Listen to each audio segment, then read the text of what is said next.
โลกมันฮ้อนเพราะว่ากิเลสคนนั่นแหละความโลภของคนความโลภเกิดขึ้นจิตใจคนก็ฮ้อนขึ้นโลภะแล้วก็เป็นโทสะจากความโลภก็เกิดกลายเป็นความฮ้อนออกจากจิตใจหลายๆจิตใจ7,000 กว่าล้านคนนี่มีความโลภเต็มที่ 100% 7,000 ล้านคนที่เหลือนั้นบ่เต็มที่ที่ว่าเหลือแค่200 ล้านมนุษย์ที่ว่ามีในทะเบียนเด้นี่ที่บ่มีในทะเบียนมีอีกเด้ 7,200 ล้านคนอันเหลือ200 ล้านนี่อาจสิโลภบ่เต็มที่นะแต่ 7,000 ล้านโลภเต็มที่โลกก็เลยฮ้อนขึ้นมันบ่เป็นฮ้อนแบบว่าทุกสิ่งทุกอย่างที่ออกจากความโลภเกิดกลายเป็นทาง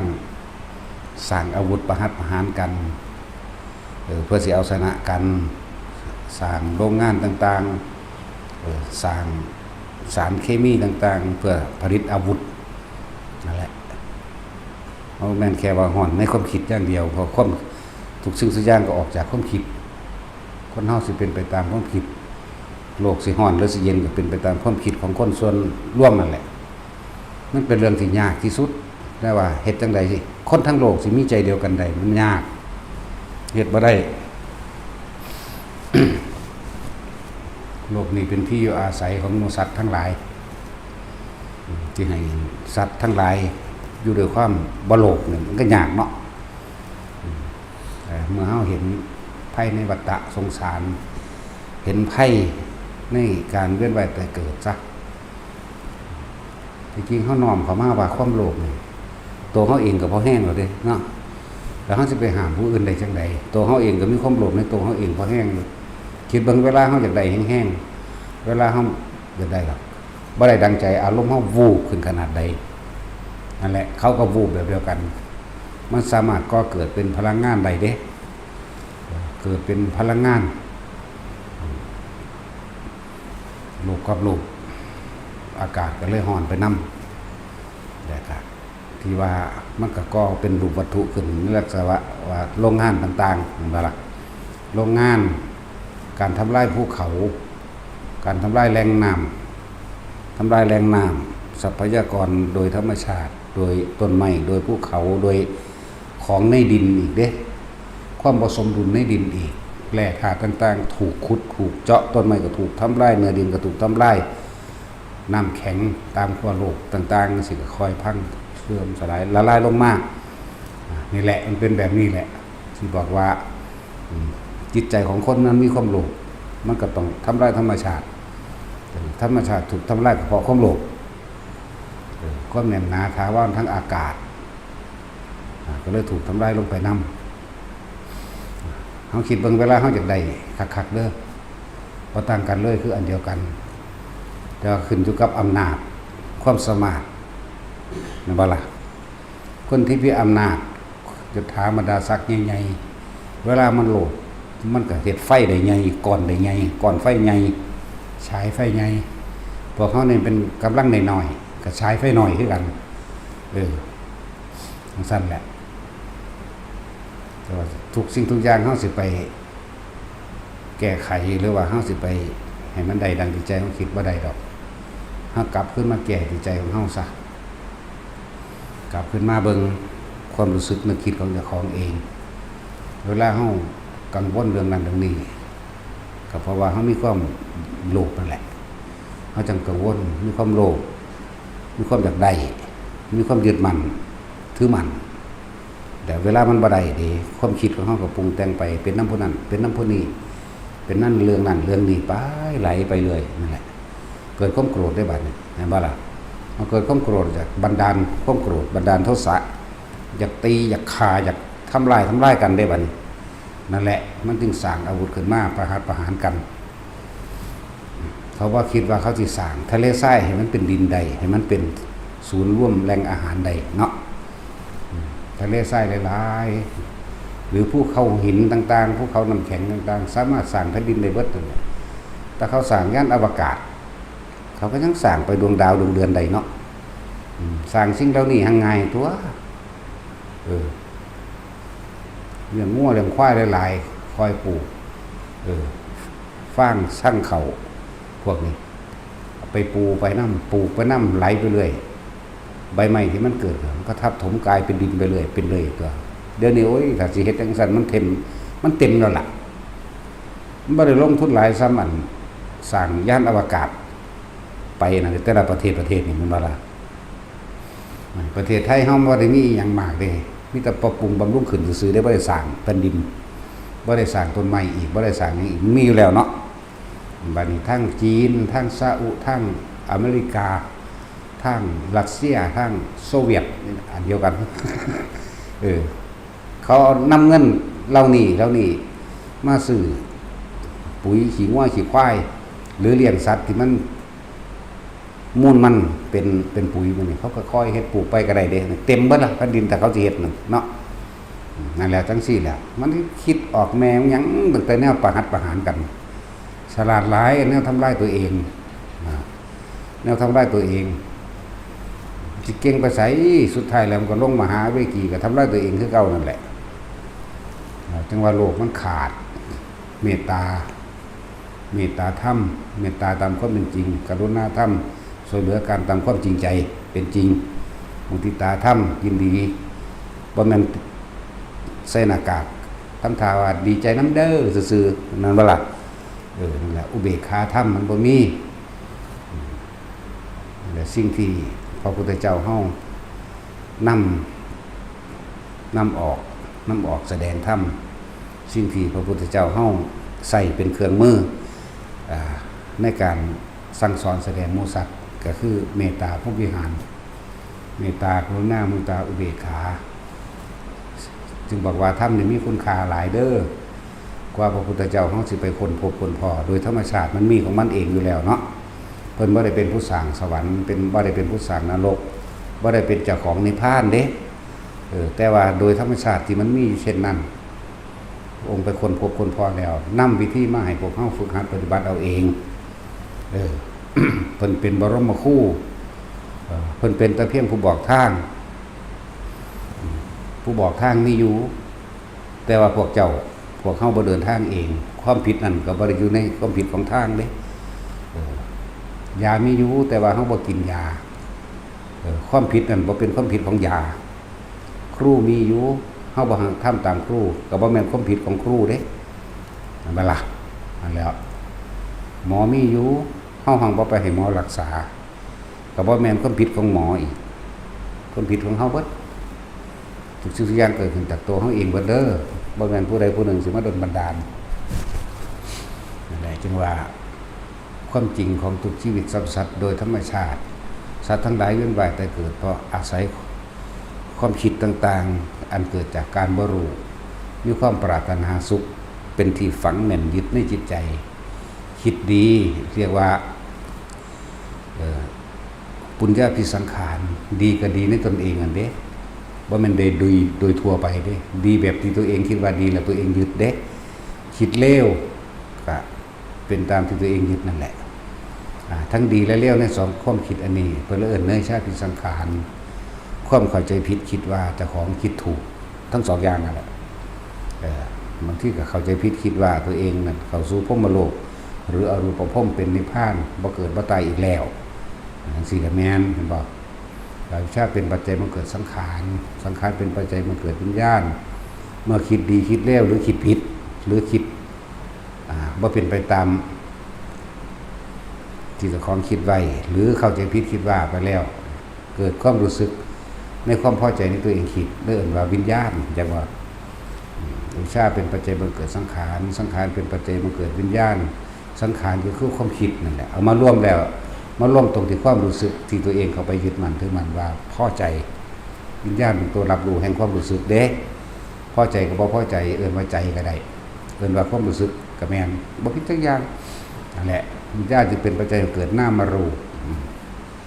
เวทนาสัญญาสังขารจะมาเกิดรูปที่หลังว่าก็เกิดความรู้สึกได้แล้วจะมาเกิดเป็นไปเปลี่ยนรูปเป็นร่างไปตามกรรมที่ตัวเองเฮ็ดไว้คำว่านามรูปนามะคือนาม คือรูปถ้าสิไปเกิดในรูปของสัตว์เดรัจฉานบ่หรือสิรูปของคนบ่หรือสิรูปของเทวดาก็ว่าไปเห็นบ่ล่ะนั่นแหละ บัดนี้เฮาตัดลงมาเอาแค่ว่าเฉพาะรูปของคนนี่แหละเมื่อมีน้ำมีรูปมีน้ำคือใจก็ไปสถิตไว้อยู่ในวัตถุธาตุทั้ง4แล้วเอื่นกายนามารูปมันนามารูปเป็นปัจจัยมาเกิดอายตนะเมื่อมีรูปแล้วหมายถึงหัว2แขน2โอ้แม่นหัว2หัว1แขน2ขา2หัว1ซ่องหัวใจเกิดขึ้นระหว่างทำกลางอกแล้วเป็นที่สถิตเป็นที่ปฏิสนธิของจิตวิญญาณเรียกว่าล่ะนั่นแหละออกจากท้องแม่นะแล้วก็เกิดกลายเป็นมีอายตนะมีตาหูจมูกลิ้นกายแล้วก็มีใจสถิตอยู่นี่อายตนะเป็นเหตุเป็นปัจจัยมันเกิดผัสสะได้บัดนี้ผัสสะก็คือเห็นปุ๊บสร้างปุ๊บเห็นปุ๊บรักพอใจปั๊บมีเอิ้นว่าผัสสะเด้บ่เป็นสัมผัสเด้เว้าโดยรูปศัพท์ว่าผัสสะก็คือเกิดความรู้สึกเลยจากตาเห็นปั๊บพอใจกับบ่พอใจหูได้ยินปั๊บพอใจบ่พอใจมันคิดแล้วเด้นั่นจักบ่ล่ะมันสรุปเลยเด้นั่นน่ะสัมผัสก็คือเฮาไปแตะไปสัมผัสหรือตาเฮาเห็นอื่นว่าสัมผัสแต่ว่านี่เพิ่นรวมตรงที่ผัสสะนั่นแล้วผัสสะไหลสู่เวทนาแม่นบ่ล่ะไหลเลยเห็นบ่เวทนาก็พอใจก็บ่พอใจแต่ว่าสิหาอุเบกขาเวทนานี่ยากเหลือเกินนั่นแหละผัสสะอันเกิดจากตาหูจมูกลิ้นกายใจเรียกว่ารูปรสกลิ่นเสียงและความรู้สึกเนี่ยก็จะเกิดเวทนาตัวพอใจกับสุขเวทนาไม่พอใจกับทุกขเวทนาและอุเบกขานี่บ่ค่อยมีปานใดดอกอันเสยอยู่นั่นบ่ค่อยมีนั่นแหละเวทนาก็เลยเป็นปัจจัยเกิดตัณหาคือความอยากจะว่าล่ะสิ่งที่พอใจเฮาก็เลยอยากได้เลิกแสวงหาสิ่งบ่พอใจเฮาอยากผลักไสไหลส่งหนีออกอันบ่ละบาดนี้ซั่นนั่นแหละเวทนาส่วนอุเบกขานี่ยากอยู่คนที่หาถึงว่าจะเว้าถึงปานใดคนที่มีปฏิบัติธรรมแน่เนี่ยจังสิพอเข้าใจอุเบกขาเห็นบ่ล่ะเสยนี่ส่วนมากเสยพอรู้ว่าเสยเพราะว่ากูบ่มักซื่อๆก็มีเห็นบ่ล่ะเสยเพราะว่าบ่มีปัญญาสิเอาก็มีเสยเพราะว่าบ่มีปัญญาสิเอาเลยว่าเสยความจริงภายในมันตัวเจ้าของบ่ได้ดอกนาไปก็ดีนั่นแหละเวทนา3สุขเวทนาทุกขเวทนาและอุเบกขาเวทนาเวทนาเป็นปัจจัยเกิดตัณหาและการแสวงหาบ่ล่ะตัณหาคือความอยากนั่นแหละอันเกิดจากตาหูจมูกลิ้นกายใจเกิดจากความอยากเกิดให้เฮาดิ้นรนขวนขวาย ตัณหาเวทนาไหลไปสู่อุปทานได้บัดนี้ความยึดบ่ล่ะนั่นแหละเกิดความยึดมั่นถือมั่นยึดก็คืออารมณ์นั่นแหละจนเกิดอุปทาน4บัดยึดมั่นถือมั่นอุปทาน4น่ะยึดในความเห็นเจ้าของเป็นใหญ่ยึดในสิ่งที่ได้ยินได้ฟังได้ดูได้เห็นเลยกามุปทานยึดในความพอใจของเจ้าของเองทิฏฐุปทานคืออารมณ์ตัวจริงของเจ้าของเลยบัดนั่นแหละอุปทานอย่างสั้น อุปทานเรามีความรู้สึกพอใจแล้วบ่พอใจมันเป็นภพผลตัวนั่นบ่ล่ะก็จังไปเกิดบัดจังเปลี่ยนไปตามกามภพรูปภพอรูปภพได้บัดกามภพมีหยังแน่ก็สวรรค์ทั้ง6ชั้นน่ะไหลลงมาหาฮอดสัตว์นรกพุ่นล่ะสวรรค์6ชั้นมนุษย์1เดรัจฉานแล้วก็เปรตและนรกนี่เอิ้นว่ากามภพรูปภพก็คือผู้ที่ไปได้ฌานมั่งไปเกิดเป็นอรูปภพก็ว่าไปอรูปภพกับผู้ได้ฌานอันเป็นอรูปนั่นแหละแล้วภพก็เลยเป็นปัจจัยเกิดชาติที่จริงมันต่อกันแบบยังเร็วได้พวกเจ้าบ่แม่นบอกซ่าๆมานี่บ่แม่นว่ามันสิค่อยๆเป็นเด้บึบเลยเด้ไปจากว่าอันนี้เห็นปุ๊บสร้างปุ๊บเลยนี่นะนั่นแหละอวิปฏิจจสมุปบาทสายเกิดพร้อมกันเลยเด้เห็นปุ๊บสร้างปุ๊บนั่นเกิดแล้วอวิชชาปัญญาสังขารปัญญาวิญญาณปัญญานามรูปปัญญาสลายปัญญาภาษาปัญญาเวทนาปัญญาตัณหาปัญญาอุปาชานะนี่เห็นบ่เกิดแล้วนั่นแหละอุปาทานภวะชาติพร้อมกันปุ๊บไปเด้ที่บอกว่าเห็นปุ๊บสร้างปุ๊บเป็นภพเกิดเลยนั่นแปลว่าใจขาดปุ๊บชาติหมายถึงไปเกิดแยกไปตามอารมณ์เด้แล้วภ โอ้มันต้องอาศัยความระลึกแม่เจ้าของเพราะแห้งเลยแนวมันจากว่าล่ะฟังสำใดสำหนึ่งก็บอกระลึกตึกตามแล้วก็บอกไปไขค้นด้วยตนเองไม่ได้เข้าใจง่ายๆเด้นี่แหละสาเหตุแห่งการเกิดแบบนี้หูได้ยินปุ๊บบอกพอใจปุ๊บมันอยากไปทำลายทิมบาลามันบ่พอใจเป็นตัณหาอีกอันนึงที่เป็นวิภวะตัณหามันบ่พอใจมันจะเป็นทำลายทิมเห็นบ่นี่การมาตัณหาภวะตัณหาแล้ววิภวะตัณหาวิภวะตัณหาคือความบ่พอใจนั่นสั้นแหละมันบ่พอใจมันจะไปทำลายทิมมันจะผักไสเลยทรงใจว่าล่ะนั่นแหละเห็นปุ๊บสร้างปุ๊บนั่นเกิดพบเกิดทันทีเหลือแต่อย่างเดียวคือใจขาดตายมันจะว่านี่ถ้าใจขาดปุ๊บชาติน่ะไปเกิดเลย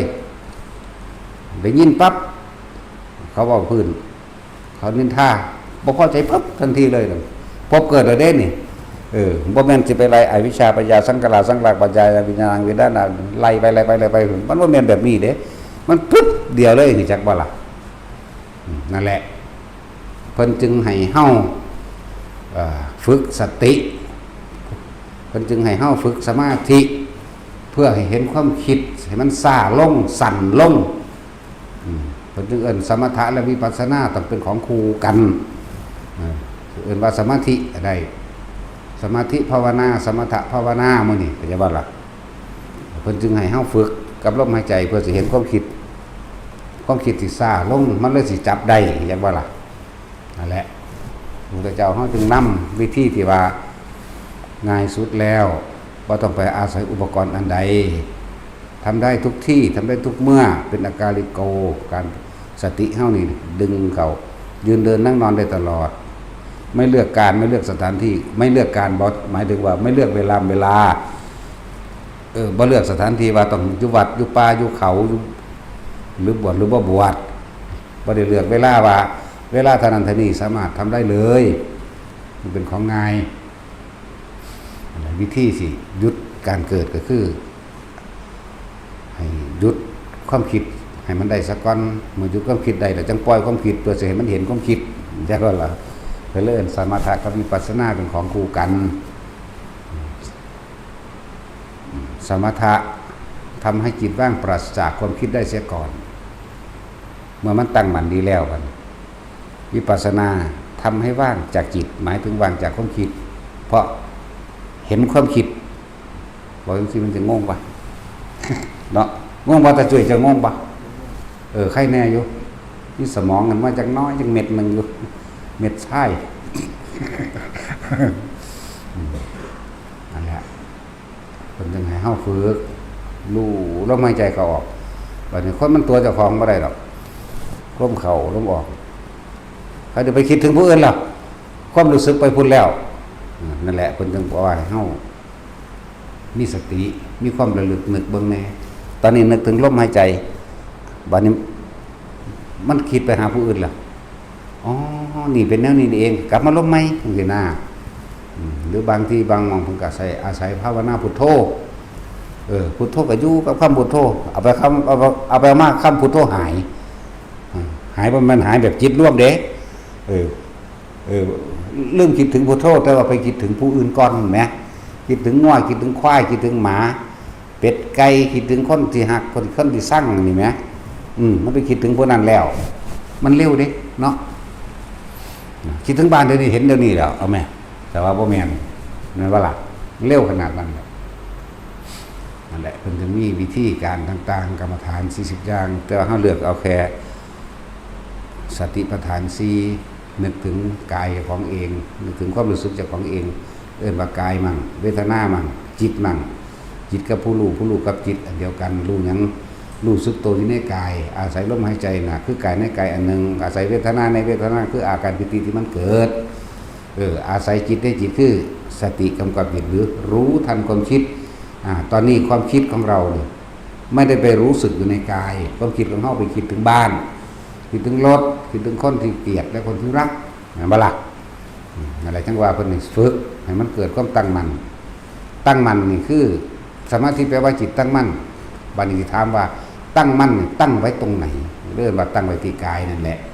ณจุดใดจุดหนึ่งได้บัดนี้บางคนก็อยู่กับลมอุณาโลมของเฮานี่เอาลมกับอุณาโลม เป็นพื้นฐานเป็นเบื้องต้นเป็นฐานที่ตั้งซะก่อนต่อมาฝึกไปแล้วหูจักดีแล้วบางที่เฮาย่างไปโดยบ่ปราศจากความคิดบ่มีความคิดอุณโลมขึ้นเลยปึ๊บน่วงนึบบางที่มันก็ขึ้นบนกลางหัวก็มีกายให้อยู่ความรู้สึกในกลางหัวนั่นแหละบางคนก็สิมันก็ไหลลงมาลงตาระวังทำกลางอกก็อยู่กับความรู้สึกทำกลางอกแหละนะความรู้สึกน่วงอยู่นี่กับความรู้สึกน่วงบนหน้าผากกับบนหัวก็บ่ต่างกันดอกตัวนี้มันเป็นจุดนี้ตัวนี้มันหนุบหนาบ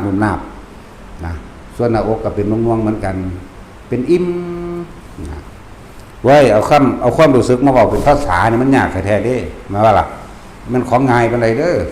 สิมาถอดออกให้มันเข้าใจกันได้ง่ายๆนั่นน่ะผู้นั้นเป็นเองก็เข้าใจดอกคือจังเว้านี่แหละเฮาว่านิ่มๆน่วงๆเนิบๆเห็นบ่บางคนก็บ่วางสั้นต้นๆตึงๆบางคนก็ว่าเป็นบ้อนๆนั่นซั่นแล้วบางคนก็ว่าเป็นโยนๆออกไปนั่นเป็นภาษาที่ใส่แทนความรู้สึกบางอันเดียวกันจริงๆความรู้สึกเดียวกันนั่นแหละแต่ศัพท์ภาษามาใส่มันยาก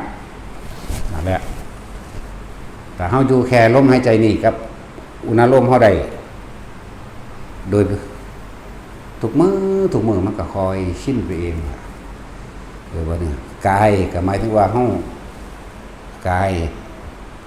ในกายเวทนาในเวทนาจิตในจิตก็เลยร่วมเป็นว่าจิตหนึ่งมีความรู้สึกตัวอยู่ณจิตหนึ่งยุดจุดหนึ่งของร่างกายอีกบ่อยู่โดยตัวไปก็จะว่าล่ะร่างกายถ้าบอกมันใหญ่หางเถอะมันบ่นกนวมอยู่หัวเข่าดอกเว้ย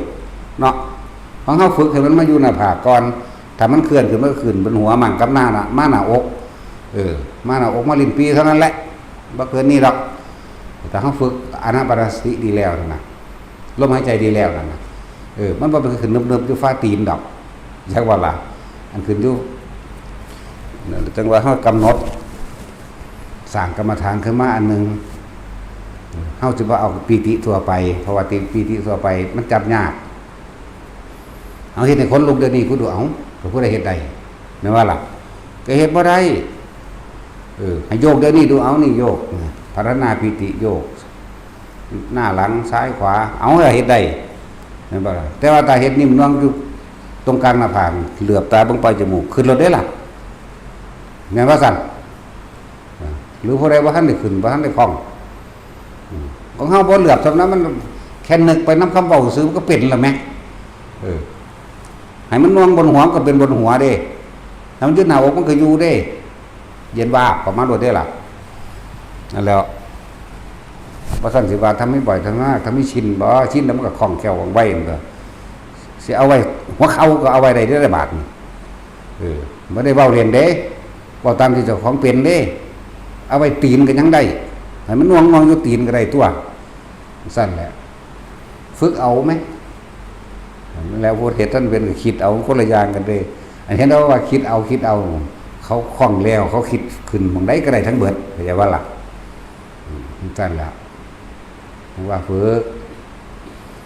แต่เฮาบ่ออกจากกายเฮาก็บ่ใหญ่มองทุกข์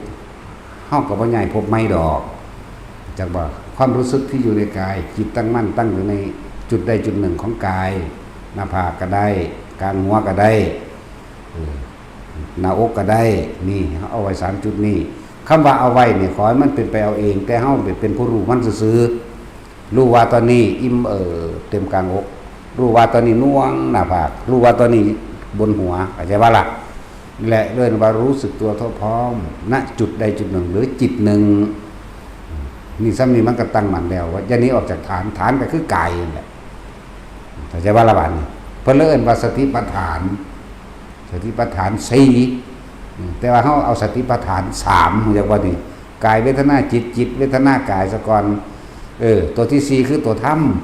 หมายถึงว่าความจริงทั้งหลายในสิ่งทั้งปวงที่เข้ามากระทบเพิ่นเว้าโดยเนื้อหะว่าโลกธรรม8นี่มันเป็นของที่หยาบๆเห็นยังไงมันบ่สรรเสริญยกคนเฮามันมักย่องเห็นบ่มักย่องก็คู่กันตัวกับนินทาบ่มักย่องเนาะเนี่ยเพิ่นเลยเอาตัวหยาบๆมากระทบกันให้เฮาพอได้เข้าใจหรือบ่พอ สรรเสริญคู่กับดินท่านี่เอาหยาบๆก็เอาหูได้ฟังนี่แหละแต่ว่าหูฟังแล้วมันไหลเข้าสู่ความรู้สึกเด้เข้าใจบ่ล่ะเกิดว่าพอใจหรือไม่พอใจนี่เพิ่นเอาตัวหยาบๆได้มาเนี่ยได้เงินมา100เดี๋ยวก็เสียไปนี่ของหยาบๆซ้ำตัวเลยได้ยศเสื่อมยศนี่ของหยาบๆอะไรจังสั้นแหละสุขกับทุกข์นั่นเอาไปร่วมได้บัดนี้พอใจกับไม่พอใจร่วมลงตีความรู้สึกเขาเองมันบ่ล่ะมาแล้วมันก็ร่วมเป็นตัวในคือเขานั่นแหละของหยาบๆข้างนอกก็เลยตัวในก็คือตัวพอใจกับบ่พอใจนั่นแหละเดี๋ยวที่ว่าฝึกไปเถอะเดี๋ยวเขาสิเห็นเองพอทุกสิ่งทุกอย่างล้วนแล้วต้องเกิดจากความคิดให้ความคิดมันซ่าให้มันสโลตะกี้มันเห็นปุ๊บสั่งปุ๊บได้ยินปุ๊บสั่งปุ๊บหักปั๊บสั่งปั๊บเหมือนบ่ล่ะบัดนี้เฮามีการฝึกของเฮาเองแล้วเป็นเครื่องยับยั้งชั่งใจเพื่อเอื้อนสติให้ระลึกซะก่อนได้ควรบ่ควรซะก่อนบ่แม่นไหลตามอารมณ์เลยเห็นปุ๊บสั่งปุ๊บเห็นปุ๊บมักปุ๊บนะเห็นปุ๊บพอใจปั๊บเห็นปุ๊บบ่พอใจปั๊บนี่สองทางนี่เห็นบ่นี่ตัวอุเบกขาอยู่ไสล่ะอุเบกขาอยู่ไสเพิ่นก็เลยให้เฮาฝึกให้เกิดสมาธิให้เกิดจิตตั้งมั่นเพื่อจะให้เห็นคนเฮาก่อนที่สร้างบัดนี้โอ้มันเกิดจากความคิดเนาะนั่นบ่พอใจเห็นบ่ล่ะมาเลยกลับมาร่มก่อนมั่งกลับมาอยู่ในอุณหภูมิมั่งเห็นบ่ล่ะบ่พอใจโอ้มันคิดก่อนตะกี้เฮาบ่มีสมาธิเฮาบ่มีในประตูทวารเฮาบ่มีย่ามสตินั่นแหละย่ามก็เลยเฮาบ่มีผู้ควบคุมตาหูจมูกลิ้นกายเฮาเองตายเห็นแล้วสั่งเลยนั่นลงใจปั๊บเห็นบ่ใจคือความรู้สึกนี่แหละหูได้ยินปั๊บสั่งเลยนั่นเพราะว่ามันบ่มีตัวควบคุมกันกองเพิ่นเลยให้พวกเฮาฝึกอยู่กับสิ่งนี้บัดนี้เห็นปึ๊บฝึกเป็นแล้วบัดนี้สิรู้จักได้บัดนี้เขาก็ย่างไปกับเขาแล้วก็หลับตาแน่เกิดดับล่ะหยาบๆเกิดดับหมายถึงเขาย่างไปเว้าเรื่องใดรุ่งเจงเฮาบ่ไปสนใจตัดสินนำเขานั่นเห็นแล้วเกิดดับหยาบๆเกิดดับในๆคือบ่นำเขามาคิดนั่นเองแน่เขาเดียวอีกคู่คนใหม่คุยกันมาอีกแล้วนั่นเกิดดับอีกแล้วผ่านไปแล้วเขาเดียวหมากัดกันเงงางแล้วก็ไล่กันนี้นั่นเกิดดับอีกแล้วเฮาบ่นำสิ่งเหล่านั้นมาคิดเฮาก็ฮู้ทันตัวบัดนี้ถ้าเฮาคิดเด้โอ้บอกกันเรื่องหยังบ่มันจะไปตัดสินของเขาได้บัดนี้โอ้ยบ่ถูกเด้ผู้นั้นบ่ถูกเด้ผู้นี้แล้วได้บัดนี้อีห่ามันจะสร้างนะผิดแล้วนะว่าเด้นี่คือบ่รู้สึกโตฉะนั้นเฮาจึงบอกว่าให้เอาความรู้สึกโตมาไว้ในตนเองซะจะเอาความรู้สึกไปพอใจแล้วบ่พอใจกับผู้อื่นเถาะเกิดจากความคิดทั้งหมดเพิ่นเลยหาวิธีนั่นหยุดคิดซะก่อนแล้วเพื่อสิจับความคิด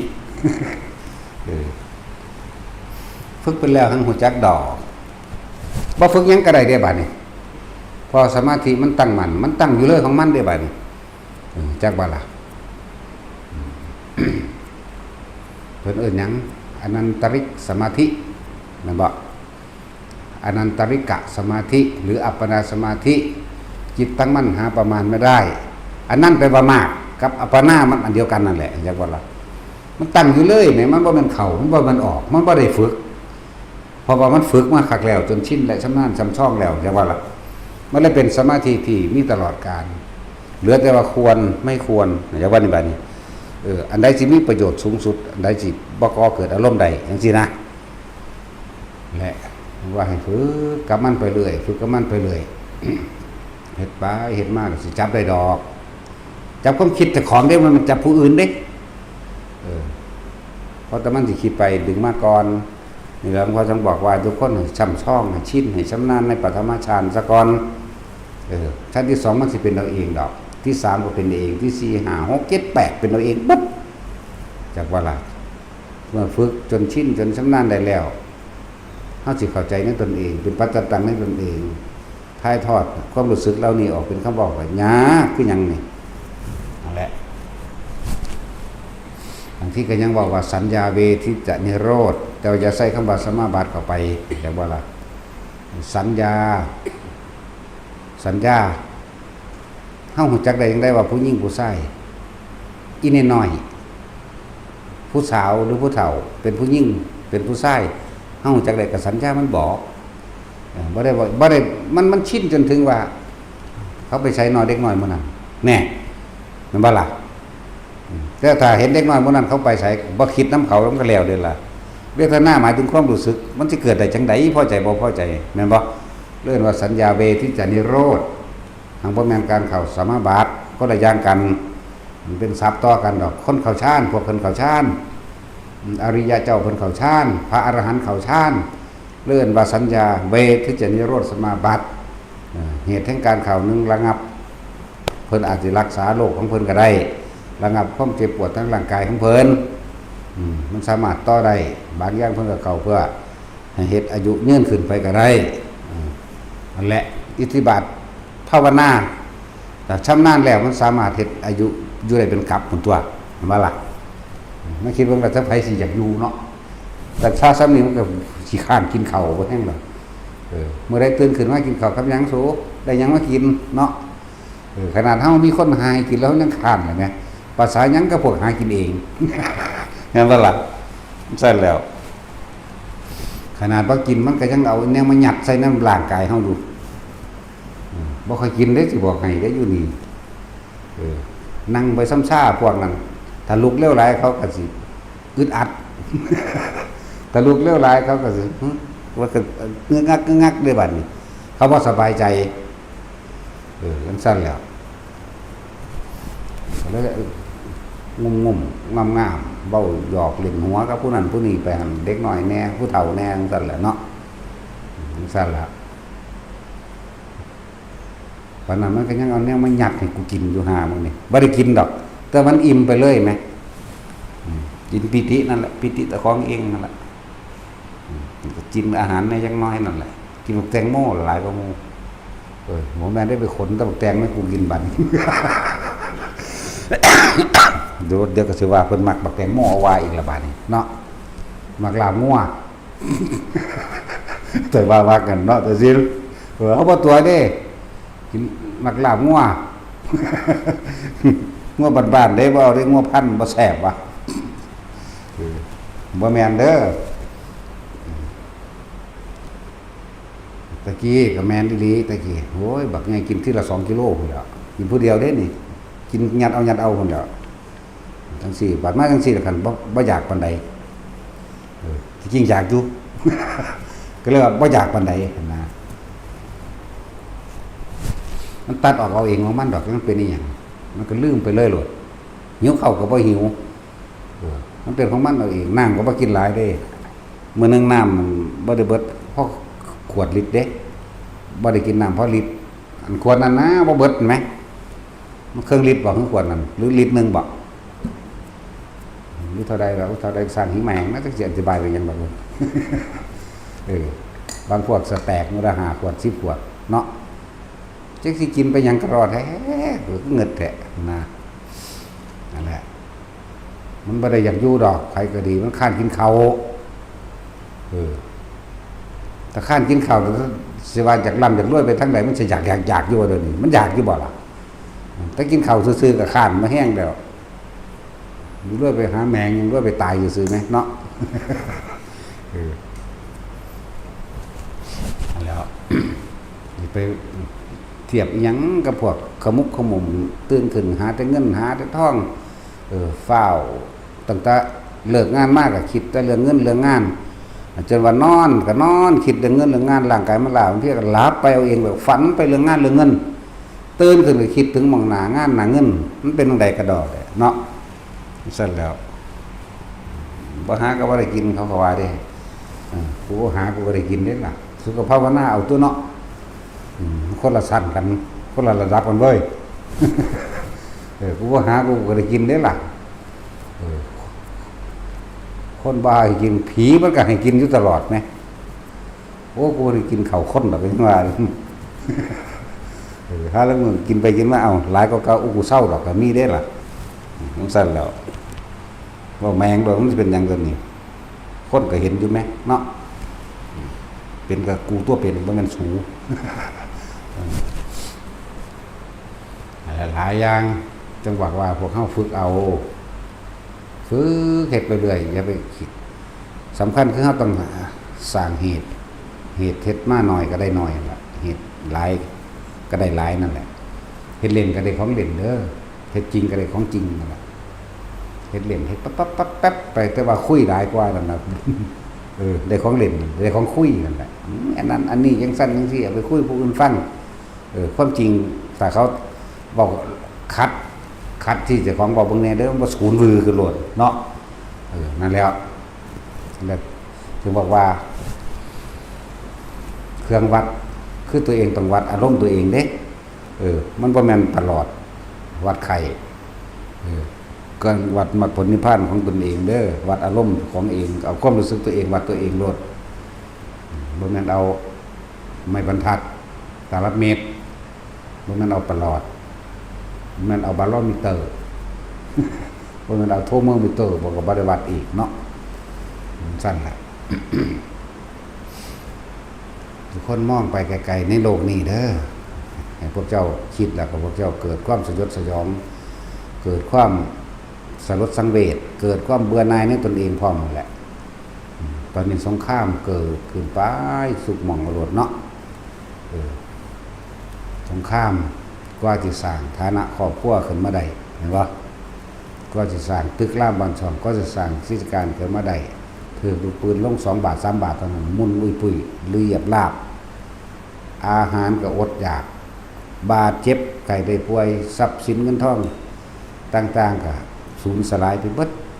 บางพวกก็ตายตกนรกไปส่วนมากตกนรกแหละพวกไม่จังซั่นขนาดคนยังถูกขนาดนั้นขนาดคนยังซอยเหลือตัวเองบ่ได้ขนาดนั้น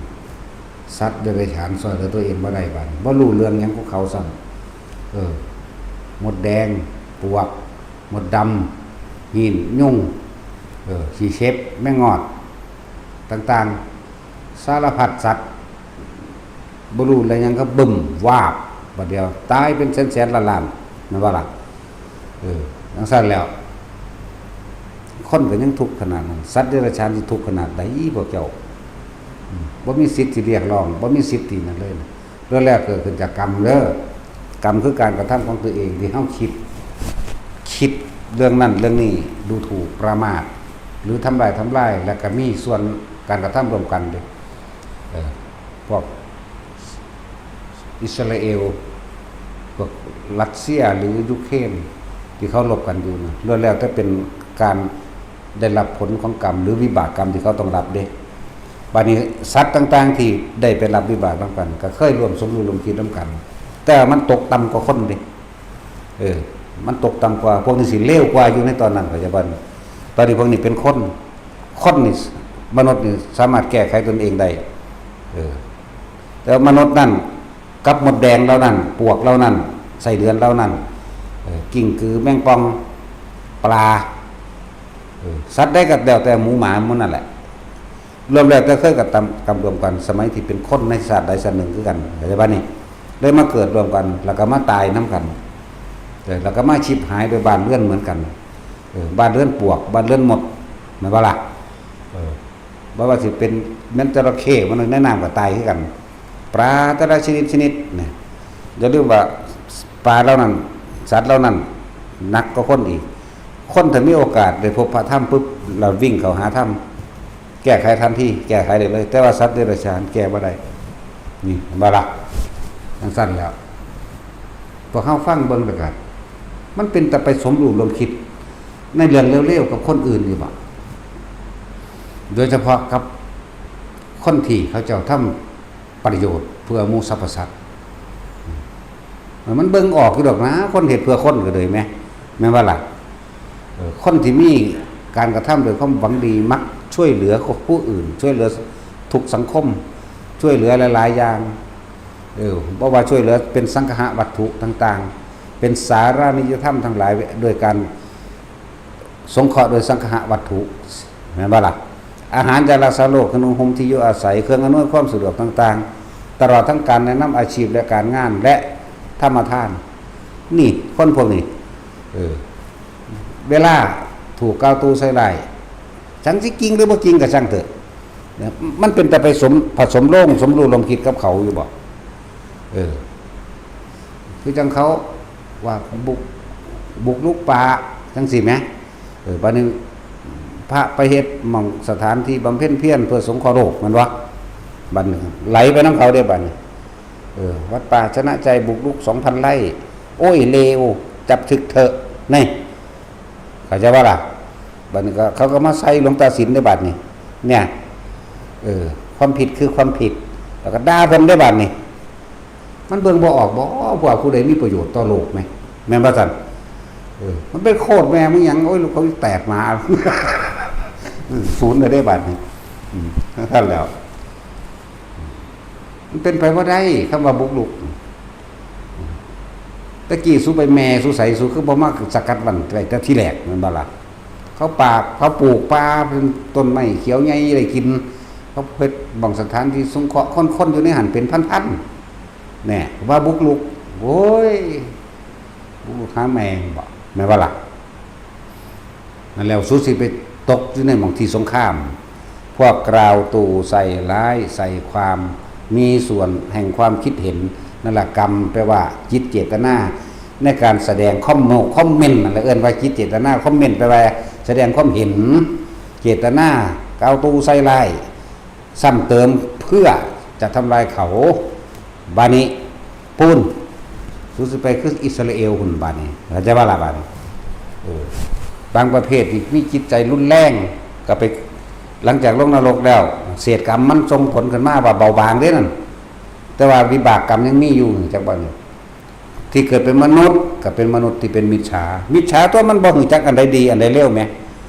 มันบ่เห็นตามความเป็นจริงบ่ตามันก็เห็นอยู่ว่าเพิ่นซอยสงเคราะห์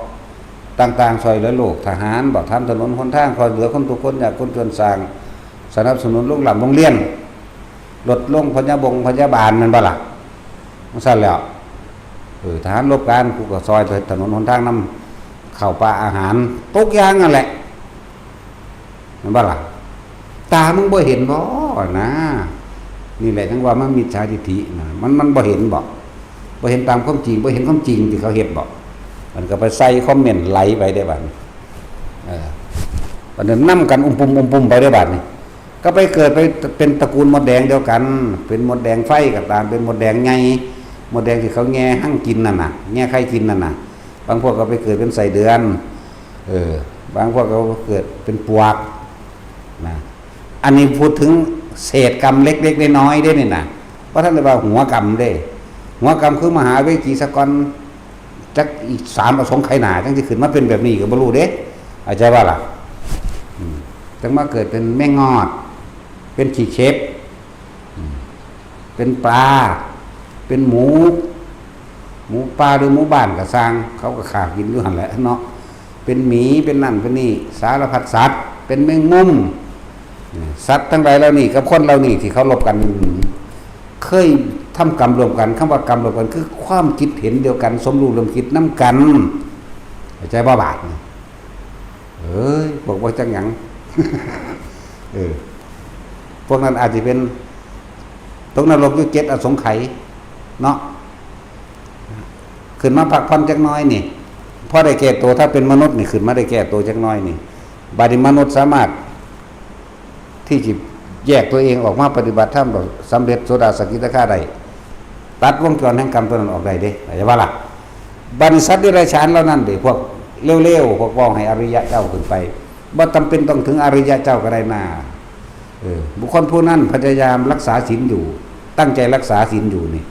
ท่านครั้งที่บ่ได้เป็นศีลบริสุทธิ์อยู่ในมรรคแห่งศีลรู้จักว่าล่ะอยู่ในหนทางแห่งการรักษาศีลเพราะท่านต้องเป็นสมุจเฉทประหารก็ได้ดอกศีลนั่นน่ะแล้วบุคคลผู้นั้นกำลังทรงฌานอยู่บุคคลผู้นั้นกำลังทำให้แจ้งซึ่งพระโสดาบันบัดนี้ได้โสดาสกิทาคาอรหันต์นักสร้างกว่าอีกบุคคลผู้นั้นเป็นพระโพธิสัตว์นักก็เก่าอีกเป็น100 เท่าพันทวีได้บาดนี้นั่นแล้วก็มันมีส่วนใดส่วนเสียอีหยังมันจังสิไปน้ำเขาโดยดินั่นว่าล่ะคนผู้นั้นบ่ฮู้จักบ่เคยไปวัดนั้นก็ได้บ่ฮู้จักคนผู้นั้นพร้อมบ่จักคนที่กำลังคอมเมนต์ด่าบ่เคยไปวัดนั้นแต่ก็บ่ฮู้จักการปฏิบัติของเขาในหั่นแล้วบ่จักที่ไปที่มาโดยแจ้งโดยตามความเป็นจริง แต่ว่าเห็นคนนี่ใส่เลยเนาะจังเท่าแล้วนี่เราเอิ้นว่าจิตเจตนาเด้อเป็นตัวกรรมเป็นการฆาตกรรมรวมกันอยู่อเมริกาอยู่ประเทศลาวหรืออยู่พม่ามันลุ่มดาวัดใดวัดหนึ่งครูบาองค์ใดองค์หนึ่งอันว่าซั่นนี่เราเอิ้นว่าจิตเจตนาทำกรรมร่วมกันแต่ว่าเขาด่าหลวงตาสินเดี๋ยวนี้อเมริกาก็ด่ามาสเปนก็ด่ามาเนเธอร์แลนด์ก็ด่ามา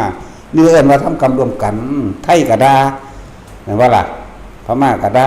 นี่ก็ด่านี่เอิ้นว่าอกุศลกรรมร่วมกันจิตเจตนาร่วมกันในทางที่เป็นอกุศลกรรมอันนี้บัดนี้ทำกุศลกรรมเด้สเปนอเมริกาสหรัฐยังก็แล้วแต่ให้กำลังใจนี่เราเอิ้นว่าทำกรรมร่วมกันเหมือนกันแต่ว่าเป็นกุศลกรรมพวกนี้ที่แยกออกมาอยู่นำกันพวกอกุศลสิแยกไปตามอกุศลบางพวกที่มีกรรมหนักอย่างอื่นปะปนมากไม่เข้าไปอีกนี่ถึงบอกว่าไปอยู่ต่างประเทศที่เขายิ่งกันน่ะพวกนี้เป็นสัตว์เดรัจฉานไปพวกนี้เป็นคนไปอันเป็นคนเบาบางสามารถที่สิเอาตัวเองออกจากห่วงแห่งกรรมเลยเดี๋ยวนี้น่ะคือมันเป็นคนแล้วมนุษย์แปลว่าผู้ฝึกได้อยู่แล้วแปลว่าผู้สามารถที่ยกจิตยกใจขึ้นสู่ที่สูงได้เพื่อเป็นเครื่องประดับยศหมายถึงใจตัวเองให้เกิดความอิ่มเอิบได้มานายสะใช่บ่ล่ะนั่นเสร็จแล้วสามารถดึงตัวเองออกได้แล้วสิอยู่ภาษาได้ก็สร้างแต่มันหันเข้ามานี่มันก็ได้ทั้งเบิดเห็นบ่ล่ะสั้นแต่ว่าสัตว์เดรัจฉานดี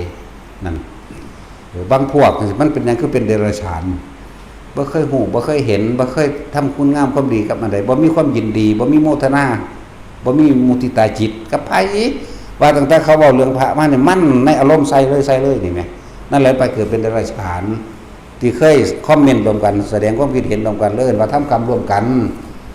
บ่แม่นมาแลนนำกันเด้แต่ความคิดนั่นที่มันแลนนำกันอยากบ่ล่ะความคิดเพราะทุกสิ่งทุกอย่างเกิดจากจิตเกิดจากความคิดมันร่วมอยู่ในนี้เวลาไปรับกรรมเลยตุ้มระเบิดตุ้มลงในเมืองนี่หมดแดงตายล้านนั่นแหละพวกเร็วๆจากว่าเร็วกว่าคนฝึกนี่อีกแต่ก็เร็วเพราะมันกันร่วมกันนั่นแหละแต่คนมันยังพอไปแก้ไขได้ใช่ว่าล่ะใส่เดือนตายเป็นกองหมูปลาหมูวัวปลาสัตว์เลี้ยงนกหนูปูปีกข้างข้าวแมงวันตายไปน้ำกันคิดออกว่าเดือนนี้ตั้งสั่นตัวบอกให้ได้ว่าท่านมีผู้ใดเทศตั้งสี่ให้พวกเจ้าฟังเด้แต่ว่าสงครามมาทหารของประเทศนี้ตาย27นายบาดเจ็บ30นายประเทศนี้ตาย200บาดเจ็บ 3,000 นึงเด้บ่มีผู้ใดไปลงว่ามดตาย1ล้านตัวบ่มีเด้เนาะแล้วก็บ่เว้าเรื่องมดตายบ่เว้าเรื่องแมงตายสักแมงหยังแน่แล้วมันสิตายแน่บ่เว้าที่เฮาเว้าให้ฟังนี่กรรมมันเกิดจากการกระทำร่วมกันสมรู้ร่วมคิดนำกันเจ้าสิอยู่คนละประเทศก็สร้างพวกเจ้าสิถูกธาตุเสียนั่นแหละดึงดูดไปหาธาตุเสียจักบ่ล่ะธาตุก็ธาตุรู้จังรู้เร็วก็มีรู้เสียก็มีจำเร็วจำเสียการสังสมของไผของมันบางคนคิดแนวดีๆบ่ออกจักอย่างนั่นเอิ้นว่าธาตุเสียธาตุน้ำเน่าจำเอาเฉพาะสิ่งที่เร็วๆสัญญาตัวนั้นสลัดออกบ่เป็นสังสมสัญญาจิตสังสมแท้ความบ่ดีเลยไปเกิดจังสั้นแหละเขายิ่งระเบิดลงทะเลพวกเจ้าคิดว่าป่าว่าตายติตายวะตายเท่าไรตัวมันนับได้บ่มันตายหลายกว่าคนคนเดียวนะมันว่าล่ะเอาเขายิ่งเลือดตัวนี้เบิ่มป่าตายเป็นแสนคนตาย5นั่นยังเร็วเห็นบ่พวกคอมเมนต์เร็วๆเดี๋ยวคนนี้พวกแสดงความเห็นเร็วๆคำว่ากรรมรวมกันบ่แม่นว่าต้องสิไปดึงแขนดึงขากันเด้จิตเจตนาเด้อเป็นตัวกรรมนั่นแหละว้ายบอกปานนี้กับตัวเดินมันพอได้เทศปานนี้เด้นั่นแหละมีบอกความละเอียดส่วนที่เป็นหมาก็เป็นหมาเนี่ยส่วนที่เป็นนกก็เป็นนกแต่ว่าก็ไปตายน้ำกันนั่นแหละทั้งว่า เราตัวอย่างคือจังพระอรหันต์เพิ่นตายของปัญหาองค์จังซี่หลวงปู่จวนหลวงปู่สุวัตสุวโจแม่นบ่ล่ะหลวงปู่จวนหลวงปู่สุวัต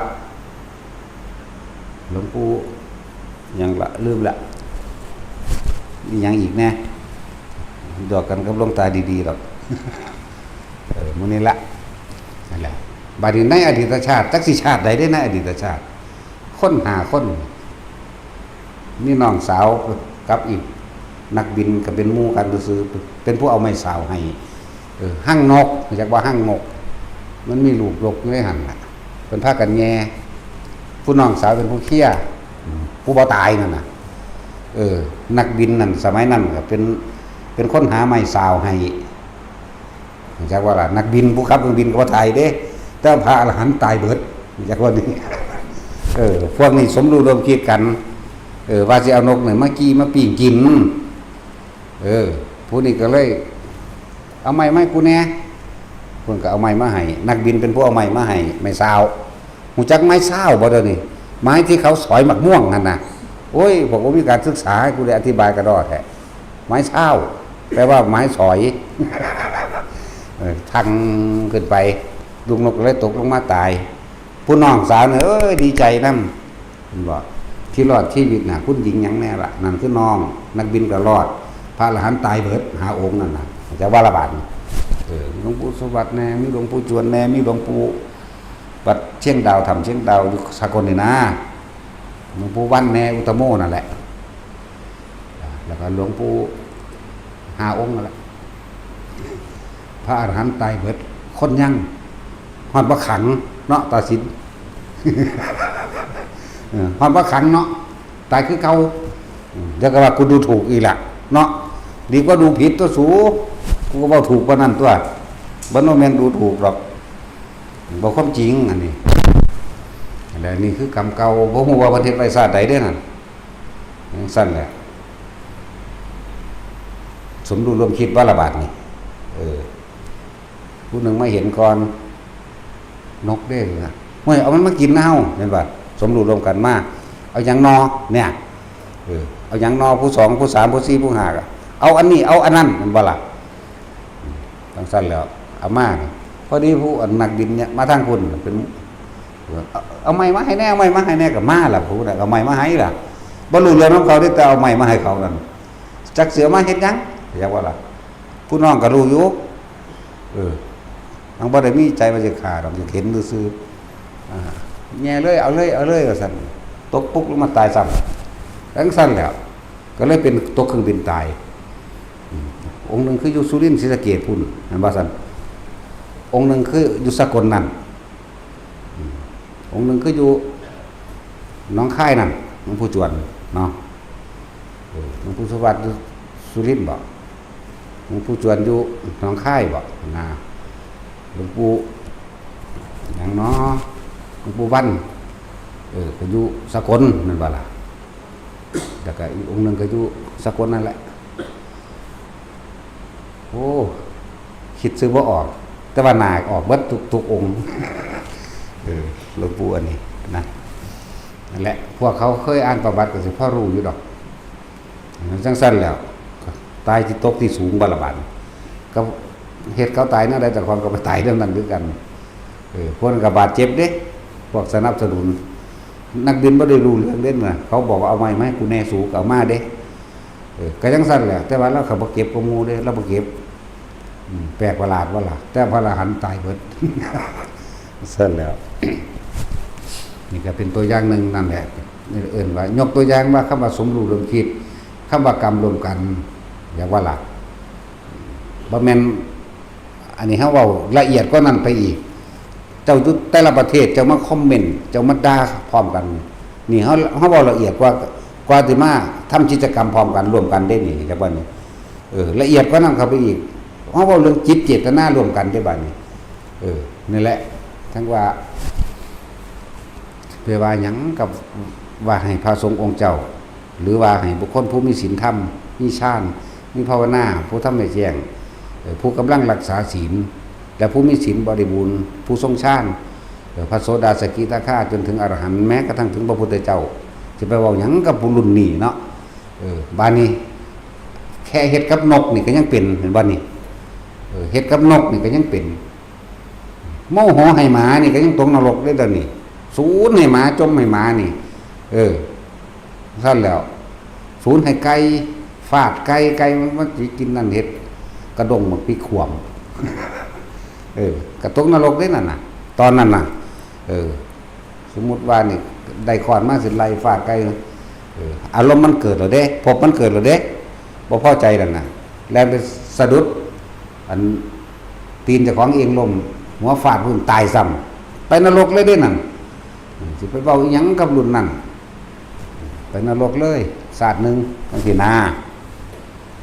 ตามอายุอันแหละบัดนี้ผู้ไปเฮ็ดกับสงฆ์องค์เจ้าผู้ไปเฮ็ดกับคนที่มีคุณธรรมและคุณสร้างคุณประโยชน์ต่อสัตว์โลกอุ้ยมันไกลกระดอบาดนี่มันธรรมดาบ่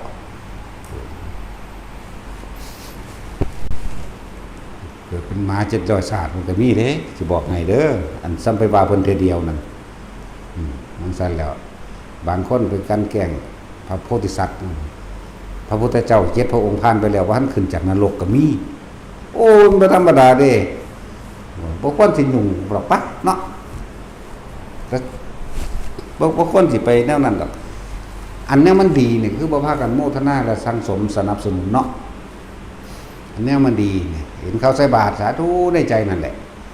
เห็นเพิ่นปลูกต้นไม้โอ้หลวงปู่หลวงตานั่นนี่พระเจ้าปลูกต้นไม้ดีใจนำพระเจ้าเด้บ่มีโอกาสเฮ็ดนั่นก็เป็นส่วนบุญแล้วเห็นบ่น่ะบุญอันเกิดจากการโมทนาส่วนบุญของผู้อื่นบุญอันเกิดจากการค้นคว้าในการประกาศโฆษณาบุญของผู้อื่นเหมือนกันกับโฆษกะเทพบุตรโฆษกะเทพบุตรหมาคักๆเรื่องนั้นจักว่าล่ะที่แรกเป็นเศรษฐีอยู่เมืองอื่นพากันหนีมากับเมียมันเกิดโรคระบาดและแห้งแล้งมาเห็นเลยหิว7 มื้อ 8 มื้อบ่ได้กินข้าวเศรษฐีนั่นแล้วก็แจกข้าวอาหารคนเป็นประจำอยู่แล้วผู้นี้มาเห็นนั่นเมียนี่เข้าใจผัวดีว่าผัวเป็นคนกินจุกินตะกะเขาเลยเอาข้าวมาให้2 จานระวัง2ผัวเมียผู้เมียเลยเอาให้ผัวกินอิ่มซะผัวหักเมียโอ้บ่แม่นเมียหักผัว เมียหักผัวหลายมีความอดทนกว่าผัวกินจนกระท้องอึดๆขึ้นมาพอดีไปเลยเห็นหมาอีกตอนนั้นมันได้กินข้าวมัทุปายาตโอ้ยหมาโชคดีแท้เนาะซั่นพอดีมันบ่ได้กินข้าวมาหลายมื้อมันเลยเกิดความตายนั่นแหละก็เอิ้นหยังละอึกอักแล้วก็ตายซ้ำหมาตัวนั้นเสือกท้องพอดีกับจุติจิตได้เข้าสู่ปฏิสนธิในท้องหมาได้จังบัดหมาเศรษฐีนั่นน่ะเรื่องของหมามันต่อใดเดือน3 หรือ 4 เดือนมันบอกที่มันออกจังซี่แหละจุติจิตของหมานั่นสิอยู่อาทิตย์นึงหมาซึ่งว่าเขาเป็นสู่ปฏิสนธิได้เมื่อเกิดหัวใจเกิดขึ้นได้แล้วปุ๊บพอดีวิวเข้าไปเลยพอดีกับเพิ่นใจขาดตายนะก็เลยไปเกิดเป็นลูกหมานั่นแหละจังซั่นแล้วผู้เมียบอกถึงผู้เมียเศรษฐีแล้วเศรษฐีพวกนั้นเลยเอาไว้เป็นคนใส่ในครัวเรือนนั่นแหละนั่นแหละเรื่องเล่าของต่อมาบัดนี้ถึงดูพระปัจเจกนี่ใช่ไหมหมาตัวนี้ก็ออกจากท้องแม่ไปแล้วก็ใหญ่ขึ้นมันสิมีก่อนที่สิเข้าพรรษานั่นน่ะพระปัจเจกเพิ่นสิมาบิณฑบาตเป็นประจำมาในระยะนึงเพิ่นก็ลงสู่พื้นดินแล้วเพิ่นก็เดินบิณฑบาตหมาอันนี้ก็เลยเกิดความพอใจในพระปัจเจกเลยเริ่มเฮาหอนบอกคนนั่นแหละพระไม่เราเด้อเตรียมตัวใส่บาตร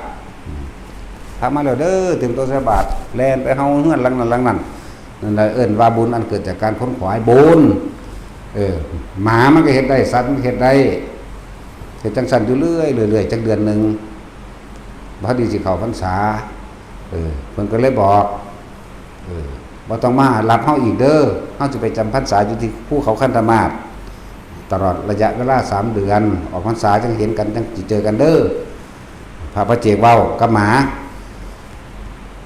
ามันเกิดความรักใคร่มันเกิดความยินดีเกิดความพอใจมันคิดฮอดมันเลยหัวอกแตกตายด้วยความอิ่มเอิบเด้ตายลักษณะนั้นมันเลยไปเกิดเป็นเทวดาอยู่สันดาวดึงมันจำพระตายนั่นแหละพระปัจเจกก็คอยลอยไปเรื่อยพอดีก็อื้อตายซ้ำ คือเอิ้นเนี่ยบุญอันเกิดจากการค้นขวายทั้งบุญให้ผู้อื่นก็ได้เป็นหยังคือบ่พากันคิดออกแน่นั่นจังซี่เนาะเอิ้นวยาวัจจะไมแต่บอกภาษาบาลีผู้เว้าหาสแตกหยังดอกเนาะบุญอันเกิดจากการแนะนำว่าบางหันปฏิบัติธรรมเด้อสวดมนต์อันนี้เด้อแนะนำเขาว่าโอ้ยเขาเจ้าแจกหนังสืออยู่หันเด้อเจ้าไปเอาเด้อถ้าเจ้าอยากได้ก็ได้จักว่าล่ะเอิ้นว่าบุญอันเกิดจากการค้นขวายทางบุญช่วยเหลือผู้อื่นหรือให้ผู้อื่นบุญอันเกิดจากการโมทนาเด้เห็นเขาทำดีโดยบ่ได้มีผิดโดยบ่เป็นมิจฉานั่นล่ะสาธุนำเขาเจ้าก็เป็นบุญแล้วนั่นแล้วไปว่าหยังก็ทำบุญเองโดยการลงมือทำบุญเองปฏิบัติเองเนาะแต่ทำสิ่งมันคิดบ่ออกบ่มันจะไปคอมเมนต์หาแม่งเป็นแนวบ่ดีแหละเนาะคนดี3ส่วนคนเลวส่วนหนึ่งบ่แม่นบ่ผิดอีกแล้วตัดสินมันเว้าคนละยุคนี้คนเลว3ส่วนคนดีส่วนเดียวนะแล้วก็จังมาคัดกรองอีกเด้ยังมาขัดลงมาอีกอยู่เด้ทั้งสั้นแหละบ่คือสมัยพระพุทธเจ้าแต่บางองค์เด้ว่าผิดยุคนี้คือใน3-1ปะเลว3ดี1แต่นั้นยังบ่ถึงอีกเนาะยังบ่ถึงอีกจักสิเทียบเฮ็ดหยังดอกว่าตายแล้วพวกเจ้าเข้าใจว่าพวกเจ้าจะไปใส่นี่ตายจากนี้สู่เจ้าทั้งหลายสิลุกไปใส่สวรรค์หรือนรกเข้าใจตัวเองบ่นี่มีทางโกงขั้นไปของเจ้าของเองหรือบ่แม่นว่าล่ะพวกเจ้าเตรียมตัวตายหรือยังชีวิตหลังความตายหรือพวกเจ้าสิไปมีชีวิตหลังความตายอีกหรือพวกเจ้าสิเบิดเสื้อแสกระแสการเกิดของชีวิตก็ขึ้นอยู่ตัวของพวกเจ้าเองเด้แม่นว่าล่ะโอ้ยจะสิถามไปดอกแม่นบ่ล่ะหามเนาะตัดสินเอาตัดสินสักละง่วงนอนบ่หลังจากเสียชีวิตจากนี้ไปสิไปใส่หูจักคติตัวเองหรือยังคติแปลว่าทั้งไปหูจักภพภูมิตัวเองสิไปหรือยังหูนรกจากหูสวรรค์กับหูตอนที่มีชีวิตอยู่นี่เด้ใจดีมีศีลธรรมก็รู้ละว่าสิไปสวรรค์หรือพรหมโลกบ่เคยอิจฉาริษยาผู้นั้นผู้นี้ก็ฮู้แล้วว่าสิไปสวรรค์พรหมโลกความรู้สึกมันสิบอกของมันเองมันอิ่มเอิบกับการทำดีของคนอื่นพร้อมมันอิ่มเอิบกับการทำดีของเจ้าของเองพร้อมแล้วว่าล่ะบอกใจบ่ดีเด้เห็นเขาเฮ็ดหยังกับกูก็อิจฉาริษยาไปเบิดนั่นแหละนรกน่ะเพียงสั้นแล้วจากฮู้ไกมันฮู้ตอนนี้สอนในอกนรกได้ใจว่าสิโบราณเว้าก็เบิ่งความรู้สึกตัวเองผู้ใดสิถึงนิพพานได้ก็เบิ่งอารมณ์ตัวเองอารมณ์ว่างอารมณ์เฉยอารมณ์แบบบ่มีอารมณ์ฝึกเอาของตัวแล้วมนุษย์มันเป็นสัตว์ที่ฝึกได้อยู่หมาก็ฝึกได้แต่ว่าบ่ถึงนิพพานเข้าใจบ่ล่ะหมาก็ไปสวรรค์ได้แมวก็ไปสวรรค์ได้สัตว์ต่างๆสามารถไปสวรรค์ได้ไปพรหมโลกก็ได้แต่ว่าบ่บรรลุเข้าใจบ่ล่ะสั่นแล้วคนแท้ๆมันเสื่อมตกนรกหลายกว่าอีกเนาะแล้ว บัดนี้ลองเอาไปวิจัยวิจารณ์ต่างๆเบิ่งที่เว้ามาทั้งเบิดนี่สงครามแต่ละหม่องแต่ละวงสัตว์เดรัจฉานตายหลายกว่าคนแล้วสัตว์เดรัจฉานเป็นหยังคือไปตายน้ำข้นตอนที่เขาทิ่มระเบิดนั่นเพราะมีสมรู้ร่วมคิดเลื่อนว่าจิตเจตนาเป็นตัวกรรมพอสมรู้ร่วมคิดกระทำกรรมรวมกันกระทำกรรมรวมกันมันบ่แม่นแค่ว่าต้องมาดึงน้ำกันเด้มาติดแข่งติดขากันใส่ความคิดเห็นน้ำกันโลกที่พระพุทธเจ้าทำนายไว้นี่คนที่มีหูทิพตาทิพโดยบ่ต้องบำเพ็ญเพียรหมายถึงโทรศัพท์หมายถึงทุกคนละส่วนคนละโลกนี่ก็สามารถเห็นกันได้บอกกันได้แม้ว่าล่ะคนสิเหาะเหินเดินอากาศได้โดยบ่ต้องสำเร็จใดๆทั้งสิ้นก็เครื่องบินนั่นนี่แม้ว่าละบาดมันเลยฮอดมาปงเขาเสาออกดอกมาเลยได้ดีจังว่านี่ธรรมดาแล้วมาปงเขา ถ้าเพิ่นสิว่าสมัยการต่อไปพศเท่านี้จะมีมอเตอร์ไซค์นั่นคนมันสิฮู้จักบ่คนตะกี้แม่นบ่ล่ะจะมีมอเตอร์ไซค์นะ มอเตอร์ไซค์ขึ้นไบซิเคิลเอ้าเพิ่นสิไปฮู้จักบ่จักแต่ขี่ม้าตัวเร็วสุดเหรอเพิ่นเอิ้นว่าม้าพงเขา เสาออกดอกไอ้หยังก็นั่นดิเสาโทรศัพท์ไอ้เสาโทรศัพท์ก็แม่นเสาไฟฟ้าก็แม่นอาจจะว่าล่ะซะแล้วมันถึงยุคของมันแล้วล่ะอยู่ตอนยุคนี้ละเล็กฟูน้ำกับยุคนี้ตัวบ่แม่นบ่ซั่นยังเล็กฟูน้ำยังปลาสิแลนกินดาวเครื่องบินบ่เห็นแต่กินดาวว่าซั่นน่ะแต่เพิ่นสิว่าสมัยต่อไปพศเท่านี้จะมีเครื่องบินนะแอร์ฟรานซ์แล้วชาติทางจักซะล่ะแม่นว่าซั่น เพิ่นก็เลยว่าปลาสิแลนกินดาวก็เลยเทียบใส่ปลาช่อนนั่นแหละผมว่าเทียบใส่ปลาเข็งดับ คือก็เทียบตัวเครื่องบินเลยสั่นเวินอยู่ทั้งพุ่นเล็กลอยสู่อากาศเล็กลอยสู่น้ำได้แม่นความเพิ่นเบิดอรรถอีหยังก็ดีเพิ่นทำหน้าไปเบิดเอาแหละอีหยังก็ดีตั้งแต่เฮาฝึกหัดศึกษาเดินตามรอยพระศาสดาว่านี่ว่าเป็นประจักษ์พยานเพิ่นเด้บ่มันเก่งกว่าเพิ่นได้เดินตามรอยผู้เดินตามได้สาวกจักคำว่าสาวกบ่แปลว่าเดินตามแปลว่าปฏิบัติตามแล้วก็รู้ตามเลยเป็นพยานให้ได้บ่ได้ถกเถียงจักหน่อยเลยเดี๋ยวนี้ตะกี้เถียงอยู่หางบ่แม่นเถียงทำลายเด้ถ้ากูเฮ็ดบ่ได้ถ้ากูบ่พิสูจน์ได้ตัวกูเองกูบ่เชื่อเด้บัดนี้ฮู้แล้วเห็นแล้วเชื่อบ่เชื่อก็สร้างมึงได้บัดนี้เข้าใจว่าล่ะก็มันฮู้แล้วแหมบ่ได้เอาความเชื่อหรือบ่เชื่อมาตัดสินหรือยืนยันไผเด้ก็เลยบอกทุกคนเฮ็ดเอาเองฮู้แล้วเห็นแล้วเจ้าสิเชื่อบ่เชื่อเรื่องของเจ้าฮู้แล้วเห็นแล้วเจ้าสิยึดหรือบ่ยึดก็เรื่องของเจ้าต่างหาก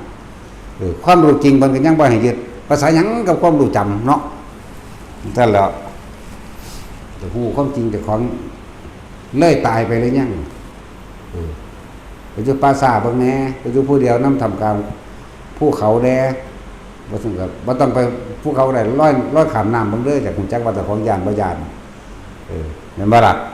บ่ต้องเอาน้ำใหญ่ก็ได้เอาน้ำสระนี่แหละอวยพญานาค อวยอีแขโอ้ยเงือกมันย่านเนาะนี่เอาสระเฮาน้อยๆนี่ก็ได้ดอกพุ่นสระอันน้ำมนต์เฮา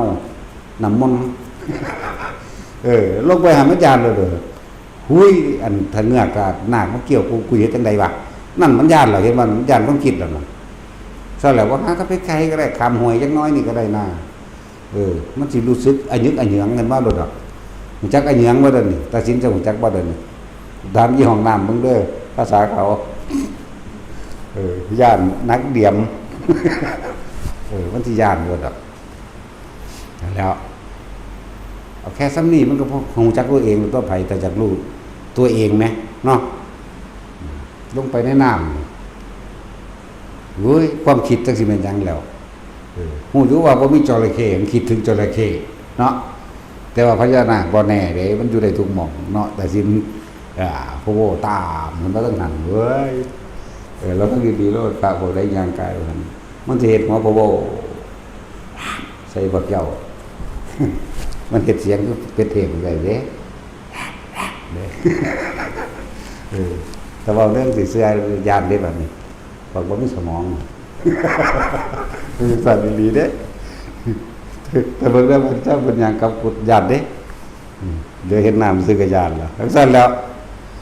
นั่นแหละความจริงความรู้สึกตัวเองที่โกหกตัวเองบ่ได้เด้อ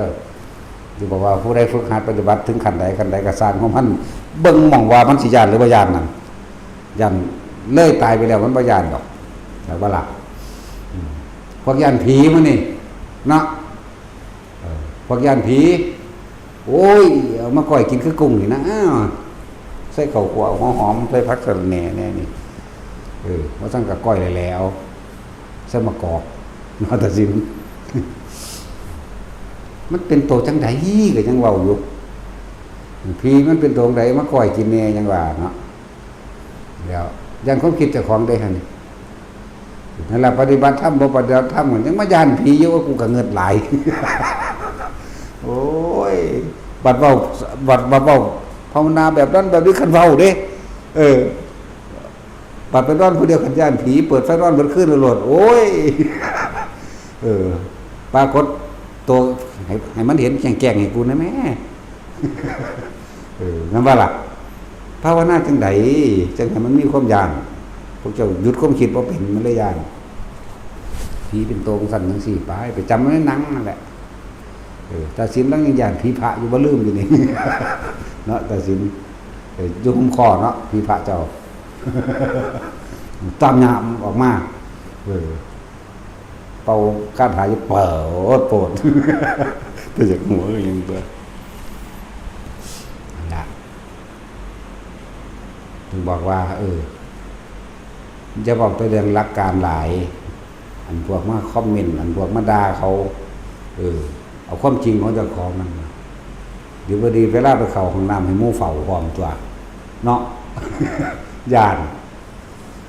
บ่ซั่นสิว่าเอาเจ้าปทใดมาเจ้าสิซ้ำใดเดี๋ยวนี้ไปเพิ่นไปภูเขาอยู่ข่อยก็ขึ้นมันก็ดูขนาดมีหมู่นั่งขมอนํกันมื้อมันก็สั่นอยู่สั่นว่าล่ะตอนกลางเว้นบ่คุยวาบพร้อมหน้าเห็นนั่นเห็นนี่พระอินทร์พระพรหมเอาละผีจังสั่นผีสิบ่ย่านบ่คำลง เริ่มย่านแล้วเด้ไปอยู่บ่โอ้ยที่แรกก็นั่งห่างกันจักว่านก็เอาไว้มาขี้กูล่ะมึงนี่ นี่จะสิถีบเอาเท่านั้นเด้บาดนี้แล้วอ่านเอากับประสบการณ์เขาป่าเขาดงจริงๆมันคนละเรื่องกันเด้เว้าไปโลดสักกะยะทิฏฐิวิจิกิจฉาสิประตูปามาสสังโยชน์10เครื่องร้อยรัดเอาเว้าเข้าไปเอาเว้าโลดมันพวกเก่งๆอวิชชาเป็นปัจจัยบังเกิดสังขารเป็นไปโดยเอาเว้าเข้าไปพี่ของจริงขึ้นแท้ทั้งผู้หรืออยู่ในปราสาทผู้เดียวถ้ามองได้ว่าแม่นปราสาทก็อยู่ในเม่นนั่นเด้ซั่นก็ไปนั่งเล่นอยู่หน้าเม่นนั่นก็ได้มันว่าซั่นสิเกียมมันกัดกันผู้อายเลยแล้ว มันขาบแม่งได้กึบตีหันตผู้อายเลยแล้ว หูสั้นซ้ำย่องแหลกแล้วนั่นแหละมันท่านว่าเราความคิดนะเนาะนี่ตั้งหากตัวกิเลสมันอยู่ในหนีในของอย่างโมเมนต์ในตัวหนังสือแล้วว่าจะอ้างว่าจะของเรียนจบนั่นจบนี่หลายเนาะกูก็จบก็กันนี่แหละกูยังบ่ได้เป็นหยัง กูจบแต่เป็นเน้นกูยังจากได้เมียบักหลายอยู่ห่างมึงนี่1,800,000ถูก บ่เอาหน่อยคือหมู่เด้เอาให้มันเกินหมู่แต่ชิ้นตั้งยังเอาผู้เดียวนึงนั่นแหละนี่ตั้งหากิเลสจริงๆอยู่นี่อยู่ในความรู้สึกนึกคิดเจ้าของนี่เจ้าละความคิดได้ความรู้สึกเจ้าก็บ่เกิดเท่านั้นเองเจ้าบ่ปรุงบ่แต่งแล้วเจ้าบ่อยากได้หยังแล้วเจ้าสิโมโหมาทางใดละความโลภได้มันบ่มีความโมโหดอกคนนั่นว่าล่ะมันบ่มีแนวอยากได้เด้ใครสิบอกแนวใดเพิ่นสิซื้อขายแนวใดก็มันบ่ได้อิจฉาริษยาดอกมันละโลภละโกรธละหลงก็ดีแล้วละความกลัวได้ก็ย่านตายนั่นแหละละได้แบบมันบ่ย่านตายนั่นแหละเนี่ยมันก็มันไหลรวมอยู่ตรงนี้เบิดทุกอย่างล่ะว่าแต่เว้าถึงว่าเรื่องไปอยู่ในป่าในดงผู้เดียวจัก 4-5 ปีดอกเอาจำขึ้นนี่ก็พอแห้งแล้วล่ะนาเนี่ยสระน้ำอยู่นี่ลงไปเบิ่งในกลางคืนพญานาคสิกินหัวมึง แต่จินเจ้าย่านพญานาคว่าดูนี่แต่พญานลงไปในสระนี่ครบเจ้าคักลองเบิ่งเด้อปลาดุกซ้ำขาแข็งนี่ลุยลายอ้อมตัวรู้อาย ปลาวันนี้ผู้บรรจารกับเลือกจังสั่นนะโอ้ยพญานาคเกี่ยวกู ขึ้นมาได้แล้วคุยว่าสั่นวันแล้วนั้นเรื่องนี้โอ้ยปลาดุกมันบ่มีเนื้อกินมันสิกินคนนั่นน่ะเบิ่งแน่นั่นเอายังไปถิ่มลงเหียนเบิดบ่เหลือจักอันเอากล้วยลงไปปลูกยังก็ว่ามันกล้วยเอาบัวมันลงไปกินหอดหากบัวพุ่นมันมีน้ำกินแล้วทดสอบเบิ่งเด้อพระเลี้ยนกันเลยเหนียวเฟี้ยวลงย่างลงไปเบิ่งแต่ว่ายานส สูระวังเหงือกดีๆเด้เขียวเหงาโอ้ยไม่เกี่ยวสูเด้เหงือกเด้จักเหงือกบ่เดินนี่แต่บ้าฮู้จักก็พากันลงไปเบิ่งอยากเห็นเหงือกน้าปุกเล่นปุกมันเห็นได้เหงือกคอนเหงือกแมงมาตั้งแต่ห้วยจักปลาดุกราคานี่นั่นแหละเอาแต่มาท่าน